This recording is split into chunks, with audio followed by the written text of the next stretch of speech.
With just 15 days left for the DU LLB examination, I know there are many students जो थोड़ा demotivate feel कर रहे हैं, nervous feel कर रहे हैं. So in order to help you guys, I'm here with this video. Hi guys, I'm Ayushi, your mentor for law entrance exams, and welcome to Law Digest. So as you can see, इस video में हम discuss करेंगे next 15 days में हमें इस examination के लिए कैसे चलना है, what should be our strategy, whatever I feel that you can do in the next 15 days, वो सभी चीज़ें मैं आपसे इस वीडियो में डिस्कस करूँगी. तो सबसे पहले normally what I do is कि आई टेल यू कि ये सब चीज़ें कर लो. Today I am going to start with the fact that I am going to tell you कि क्या चीज़ें अब आपको नेक्स्ट 15 डेज़ में नहीं करनी है. ये मैं आपको इसलिए बता रही हूँ ताकि आपका टाइम बचे, फालतू की चीज़ों में आप ना पढ़े, क्योंकि बहुत से स्टूडेंट्स एंड में क्लूलेस हो जाते हैं. They try to do each and everything, but हमको अभी सिर्फ टारगेटेड प्रेपरेशन करनी है, सिलेक्टिव स्टडी करनी है. जो मैंने पहले भी 30 डे वाली जो वीडियो मैंने डाली थी वहाँ पर भी मैंने यही बोला था कि हम सिलेक्टिवली स्टडी करेंगे. So now we just have to do selective and targeted study. And उसमें हमें क्या चीज़ें एलिमिनेट करने की ज़रूरत है. Firstly we won't do maths. अगर आप सिलेबस देखोगे DU की वेबसाइट पर जाके, वहाँ पर सिलेबस में मैथ्स का नाम कहीं पे भी नहीं है. The things that are there are legal awareness and legal aptitude, that is what is written. Then analytical abilities. अब analytical abilities में मोस्टली तो हम लॉजिकल रीजनिंग को ही मानते हैं, बट बहुत से कुछ एग्जामिनेशन ऐसे भी होते हैं जो लिख देते हैं analytical reasoning या analytical abilities, but they include maths also in that. However, keeping in mind these 2-year papers, ये जो पास 2-year papers हैं, मैथ्स का एक भी क्वेश्चन इन एग्जामिनेशन में, इन पेपर्स में देखने को नहीं मिला है. तो अभी जो हमारे लास्ट के 15 डेज़ हैं उसमें हम मैथ्स नहीं करेंगे, अपना टाइम नहीं वेस्ट करेंगे. लीगल रीजनिंग से भी हमें ज़्यादा क्वेश्चंस नहीं देखने को मिले हैं. लीगल रीजनिंग में there is a simple understanding of the rules that are there. उसके लिए जो मेरा वीडियो है, I will link it in the top right corner, you can watch that video, that is enough. Unnecessarily इतने सारे legal reasoning के questions जो आपकी गाइड बुक्स में दिए रहते हैं वो प्रैक्टिस करने की ज़रूरत नहीं है. गाइड बुक्स जो हैं वो जनरल ऑल एग्जामिनेशन पर्पस से बनी हुई है and not for a specific examination. Considering DU, अगर आप पैटर्न देखोगे, लीगल रीजनिंग इतना इंपॉर्टेंट नहीं है, इतने नहीं क्वेश्चंस आए हैं, तो हम लीगल रीजनिंग को अभी नेक्स्ट 15 डेज़ में ड्रॉप कर सकते हैं. No need to get into that. उसके लिए आप जो वीडियो मैं बता रही हूँ वो देख लो, वो काफ़ी है. प्रिंसिपल के बेसिस पे हमको चलना है, फैक्ट्स को कंक्लूसिव मानना है, then we have to come to a conclusion. Committees भी आप मत कीजिए, बहुत सारी कमिटीज़ हैं एंड कमिटी से मैक्सिमम एक क्वेश्चन आएगा. Unnecessarily don't waste your time. Committees पे भी मेरा एक वीडियो है, वो भी मैं लिंक कर दूंगी ऊपर टॉप राइट कॉर्नर में. आप वो कमिटीज़ पे वीडियो देख लो. उसमें कॉन्स्टिट्यूशन रिलेटेड जो इंपॉर्टेंट कमिटीज़ हैं, जो आपको पता होनी चाहिए, वो सारी कवर्ड है. So watch that video. Now हमने ये बात करी कि हमें क्या नहीं करना है. अब इसके अलावा भी अगर जेनेरिक सेंस में बात करें, ये तो हमने पढ़ाई के सेंस में बात करा. जेनेरिक सेंस में हमें क्या नहीं करना है. आई कीप सेइंग कि बहुत ज़्यादा हमें टेलीग्राम व्हाट्सएप ग्रुप्स पर टाइम नहीं वेस्ट करना है. सिर्फ इम्पॉर्टेंट चीज़ें देखेंगे. कोई इम्पॉर्टेंट अगर नोटिफिकेशन है, कोई इम्पॉर्टेंट अपडेट है, वो देखेंगे. थोड़ी सी क्वेश्चन प्रैक्टिस जो स्टूडेंट्स आपस में करते रहते हैं वो आप कर सकते हैं. ज़्यादा टाइम वेस्ट यहाँ पर करने की ज़रूरत नहीं है. कोई भी इम्पॉर्टेंट अपडेट आएगा वो मैं obviously I will keep posting that on my channel, on the community post, through videos, Instagram पे. अगर आपने अभी तक हमको इंस्टाग्राम पे फॉलो नहीं किया है, then do the same. Instagram पे हम डेली लीगल स्निपेट्स डालते रहते हैं कुछ ना कुछ आपके लिए. And also subscribe to this channel, press the bell icon so that कोई भी नोटिफिकेशन आ रहा है, कोई वीडियो आ रहा है, आपको इमीडिएट अपडेट मिल जाए. देन नेक्स्ट 8 डेज़ में हमें क्या करना है. 15 डेज़ है हमारे, so I have broken them down into 8 + 2 + 5. Next 8 days में हम करेंगे लीगल एंड करंट अफेयर्स. जैसी भी आपकी तैयारी है, लीगल में हमको पता है कि सबसे ज़्यादा इम्पोर्टेंस हमें कॉन्स्टिट्यूशन को देनी है. तो कॉन्स्टिट्यूशन को आप मिनिमम 2 डेज़ दीजिए अच्छे से रिविजन के लिए, depending on how ever your preparation is, because बहुत अलग अलग टाइप के स्टूडेंट्स होते हैं, सबकी प्रेपरेशन अभी अलग अलग स्टेज में होगी. एंड 15 डेज़ में it's not that easy to classify into minute category. So ये जनरली मैंने ब्रॉडली यहाँ लिखा हुआ है कि लीगल और करंट अफेयर्स हम करेंगे 8 डेज़ में. तो जिस तरह से जिसकी प्रेपरेशन जैसी है, अगर आपका कॉन्स्टिट्यूशन बहुत ही अच्छे से हो चुका है, वेल एंड गुड, और सब्जेक्ट्स प्रैक्टिस कर लीजिए, आईपीसी और करंट अफेयर्स के अवार्ड्स, अपॉइंटमेंट. स्पोर्ट्स इस बार बहुत इंपॉर्टेंस होल्ड करता है बिकॉज ओलंपिक्स, पैरालंपिक्स ये कंडक्ट कराए गए हैं, तो स्पोर्ट्स की न्यूज़ आपको सारी पता होनी चाहिए.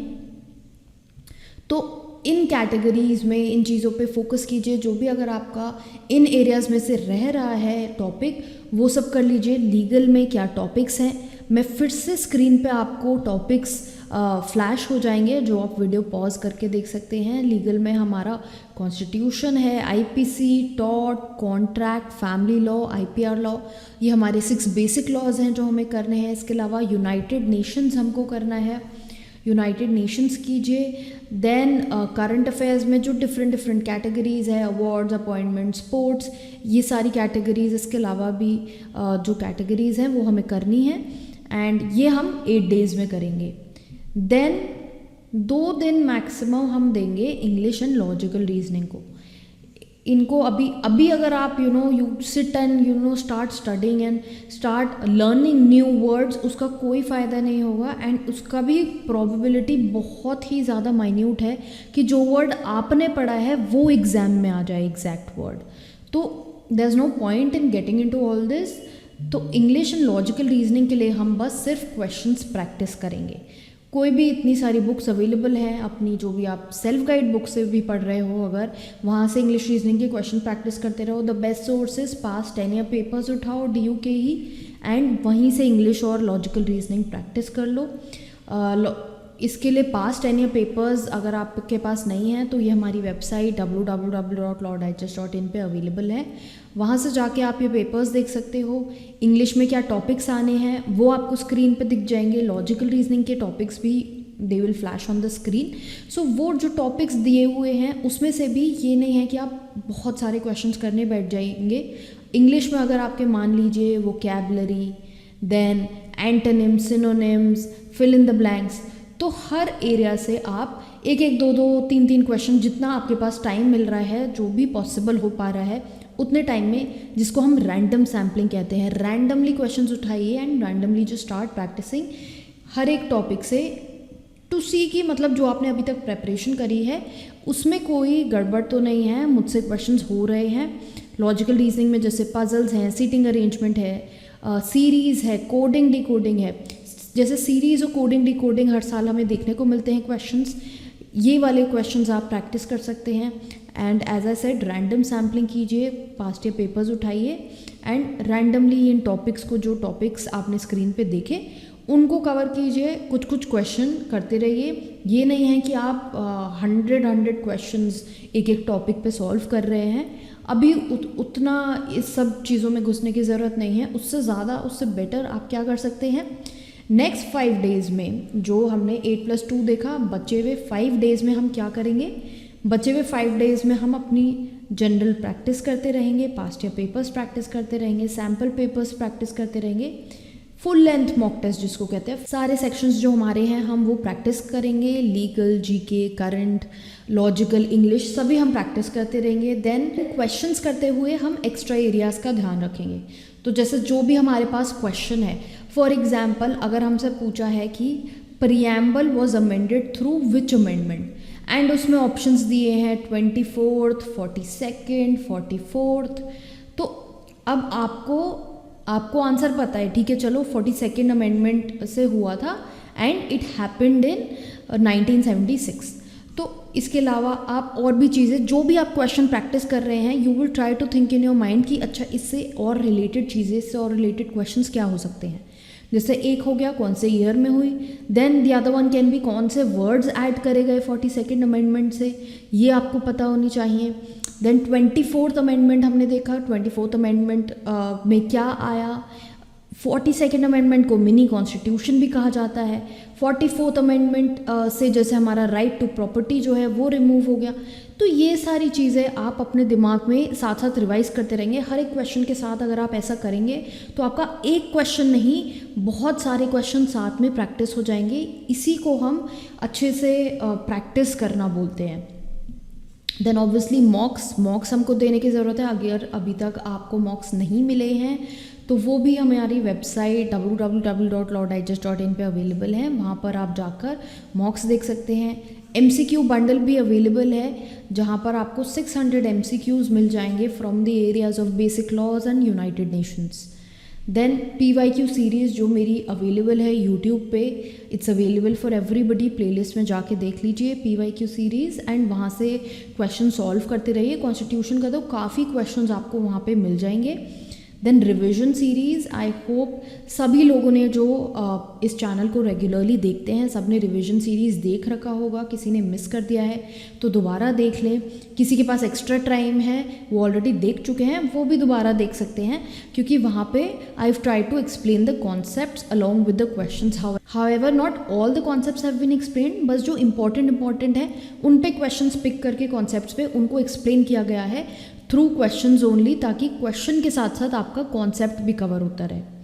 अब ये जो आप क्वेश्चंस करेंगे, टेस्ट करेंगे, साथ साथ फिर आपको एनालिसिस भी करना है। ये जो 5 डेज़ का टाइम है यहाँ पर आप एनालिसिस भी करेंगे। अब एनालिसिस कैसे करेंगे, मेरी एक और सेपरेट वीडियो है इस पर, I will attach the link here in the top right corner, based on how to analyse mocks. वो वीडियो आप ज़रूर देखिएगा जाके, उसमें मैंने डिटेल में बताया हुआ है कि आपको एनालिसिस कैसे करना है।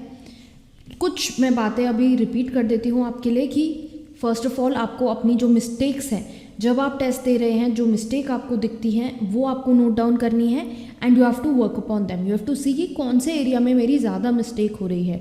अगर किसी एक पर्टिकुलर एरिया में मेरी ज़्यादा मिस्टेक हो रही है तो I will work upon that. जो मेरा बाकी का दिन बचेगा उसमें I will focus on that area. Weak area हम आइडेंटिफाई करेंगे, then we will note down our mistakes separately and we will work upon them. पढ़ाई साथ साथ करते रहेंगे and we have to target, क्योंकि नेगेटिव मार्किंग है एग्जाम में तो accuracy plays a very important role. -1 हो जाएगा आपका फॉर एवरी नेगेटिव आंसर, तो उसको मिनिमाइज करने के लिए हम अपनी एक्यूरेसी बढ़ाएंगे। The second best way to improve accuracy after obviously कि हमें कंसेप्चुअल क्लैरिटी हो अच्छे से। कंसेप्चुअल क्लैरिटी के अलावा हम एक्यूरेसी बढ़ा सकते हैं कैसे? एलिमिनेशन रूल से।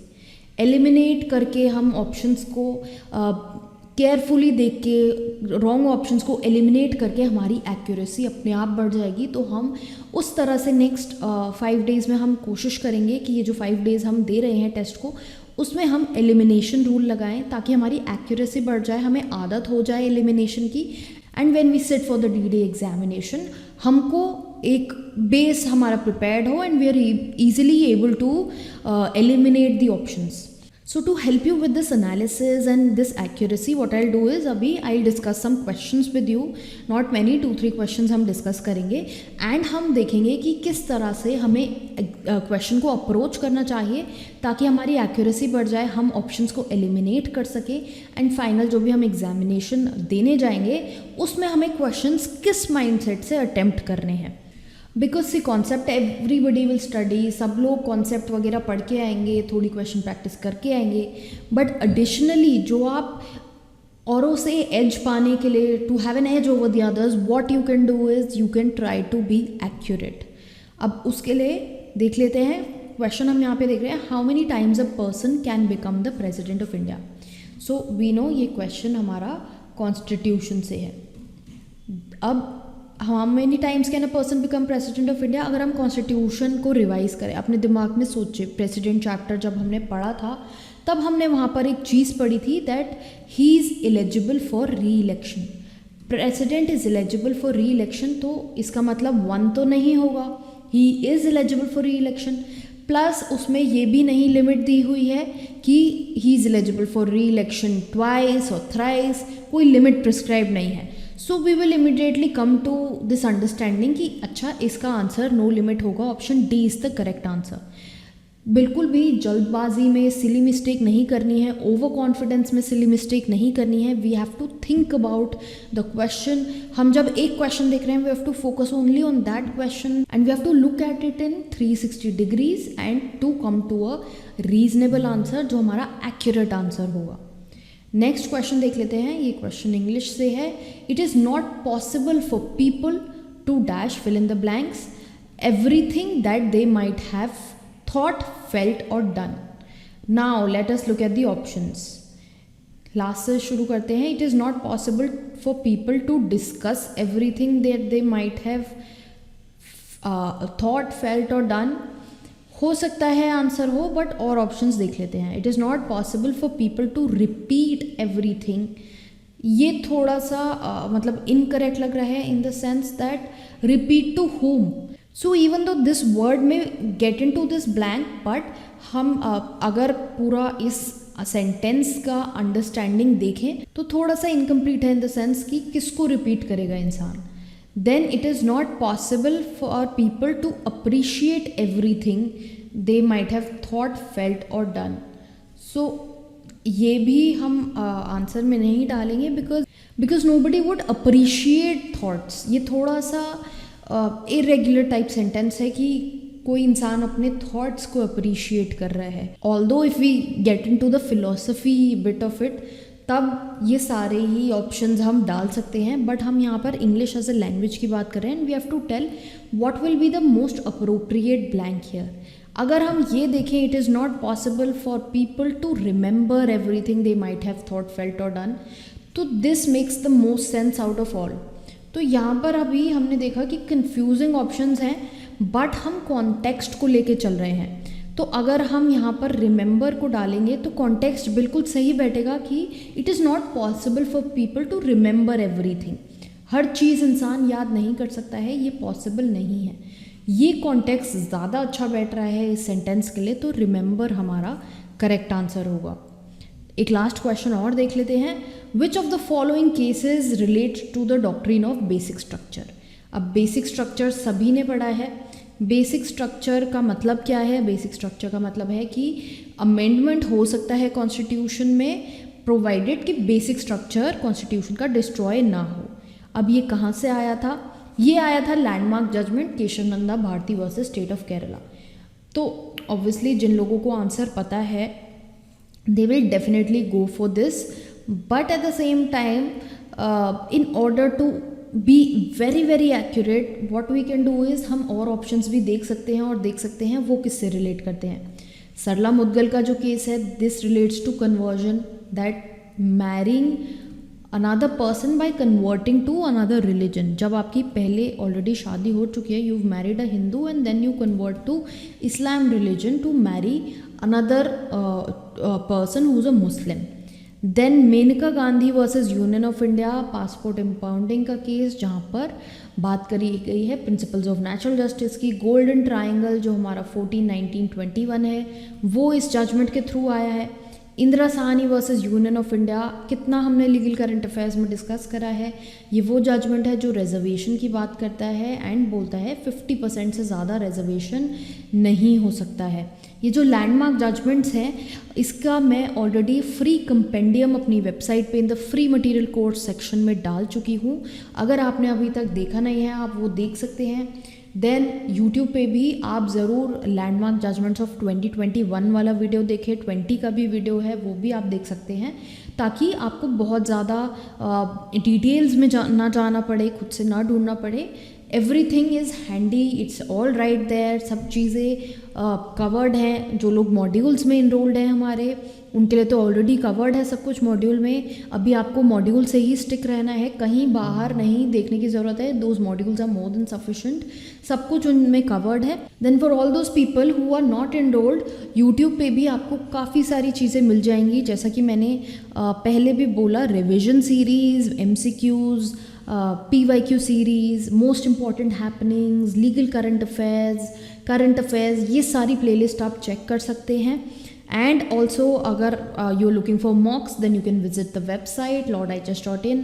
अगर आपको किसी और सब्जेक्ट को लेकर कुछ स्टडी मटेरियल नहीं मिल रहा है and you are panicking, then also you can visit the website. वहाँ पे आपको मॉड्यूल्स मिल जाएंगे। You can check the PDF modules if you want, they are concise, brief, to the point, तो दिक्कत नहीं आएगी।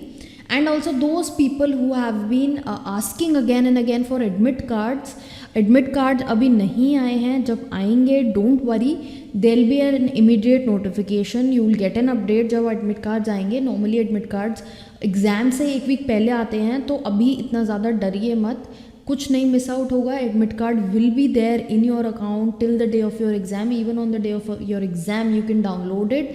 सो इतना ज़्यादा पैनिक करने की ज़रूरत नहीं है। अभी प्रेपरेशन पे, रिविजन पे, इन सब चीज़ों पे फोकस कीजिए। Avoid unnecessary things, avoid rumours, ये एडमिट कार्ड वगैरह इन सब चीज़ों में मत घुसिए। फॉर्म के बारे में, जो एडमिशन फॉर्म अभी भर दिया है उसके बारे में मत सोचिए, कुछ भी करेक्शन होगा वो काउंसलिंग के टाइम पे हो जाएगा। So don't overthink, just think about your preparation, अपने कॉन्सेप्ट्स, अपना रिविजन, अपने क्वेश्चंस, सभी चीज़ों को परफेक्ट रख, and I am sure you will sail through this examination. कोई और अगर आपको दिमाग में क्वेरी, डाउट आ रहा है, you can mention the same in the comment box below, and you can reach out to me through the social media platforms that I am available on. Links description में already given है। Good luck.